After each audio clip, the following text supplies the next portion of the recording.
Et en fait, il me disait à demi-mot, bah, merci d'avoir été là, quoi. C'était sympa quand vous soyez là.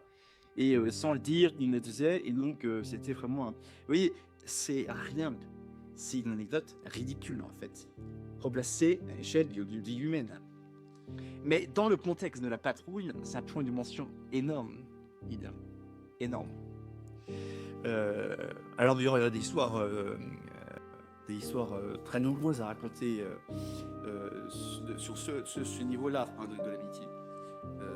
Tous les soirs, je sais pas si il faut que je dise, mais tous les soirs, il y avait pratiquement apéro sur le soir. Il y a des postes sur les flancs du bateau, des postes voilà, dispersés.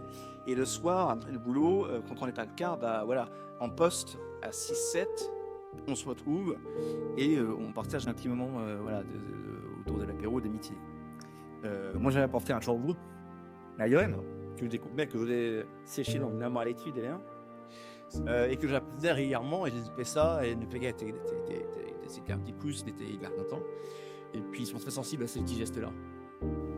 Et à cause de ces moments-là, ben voilà, forcément, parce que le prêtre est là, il y a des sujets hyper profonds et importants qui sont abordés. Et pendant la patrouille, ces gars-là, ils ne sont pas forcément des volumes de bénitiers à terre, mais se posent les bonnes questions.